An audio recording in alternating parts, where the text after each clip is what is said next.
Jesus told his disciples, when you fast, and he gave them a lot of detailed instruction about a very important spiritual discipline, which we've covered in part one of this series called When You Fast. Let's take a moment and let's look at a critical chapter from the Old Testament, Isaiah chapter 58. It talks about the reason that we fast. You know, sometimes people fast thinking that they're going to bend God to their will. People throughout history have gone on starvation fasts to bend the will of a government, a human government, to their will. And that's a common part of civil protest and history. When it comes to biblical fasting, the spiritual discipline, we want to be very careful that we don't enter it thinking that we're going to bend God to our will. That's not the purpose of spiritual fasting from a biblical point of view. It is to help us to discern God's will in this world, for us, in our own life, and to draw closer to God. God's will is what's important to understand, not that we fast to bring God around to our way of thinking. And that is what is brought out here in Isaiah chapter 53. Because the prophet here, as God works through Isaiah, says, why have we fasted, they say, and you have not seen? People were asking that question. Why have we afflicted our souls, and you take no notice? When you fast for 24 hours or perhaps longer, it is an affliction.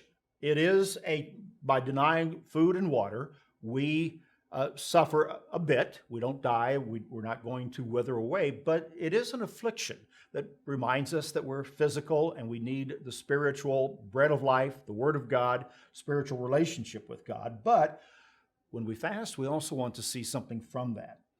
And the prophet goes on to talk about people seeking their own pleasure and doing their own work. And even in verse 4, he said, you fast for strife and debate. In other words, people fast and their actions don't change. You fast and you strike with a fist of wickedness. You will not fast as you do this day, he said, to make your voice heard on high. Is it a fast that I have chosen? This is God dialoguing here. A day for a man to afflict his soul? Is it to bow down his head like a bulrush and to spread out sackcloth and ashes?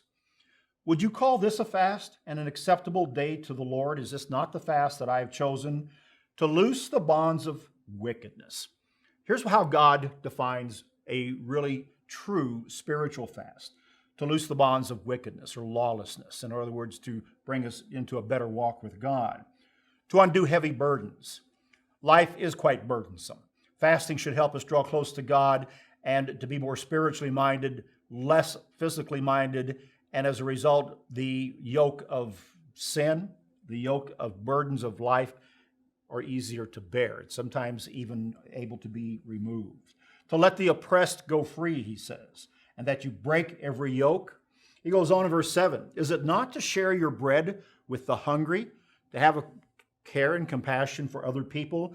That's, again, the frame of mind we should come to as a result of a spiritual discipline of fasting. He goes on, and that you bring to your house the poor who are cast out. When you see the naked, that you cover him, and not hide yourself from your own flesh. Fasting should help us establish a better, deeper relationship with our Creator, and therefore translate into better relationships with our friends, our family, and those we work with, and our fellow human beings. This is what God says a fast that is truly spiritual should produce in our life. And he says, as a result of that, if through periodic fasting, if by fasting with the right intent, not to bend God to our will, as I've said, but to bring us closer to understand the mind, the nature of God, then, he says, your light shall break forth like the morning, and your healing shall spring forth speedily, and your righteousness shall go before you.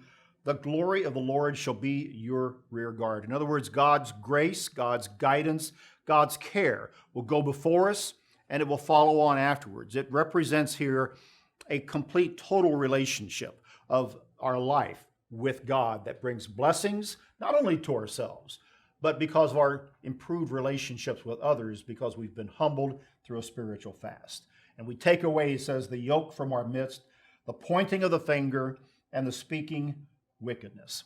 If through fasting we can clean up our thoughts toward one another, we can clean up our language and the words we speak, less gossip, less criticism, less of the pointing of the finger towards someone else, and perhaps turning it toward ourselves and letting God teach us, letting God show us our faults, and then doing something to change our lives, then that's what fasting should do. This is what the prophet here is showing to us.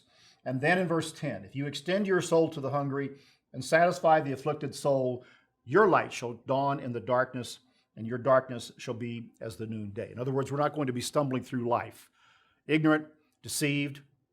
We're going to know our God better, and our lives are going to be enriched as a result, and the people with whom we interact are also going to benefit from that. That's what fasting should help us to develop as a spiritual life, because we discipline ourselves through this. Next time we'll come back and we'll look at a couple of examples of God's servants who used fasting to help us again appreciate the attitude that we should have when we fast. That's BT Daily. Join us next time.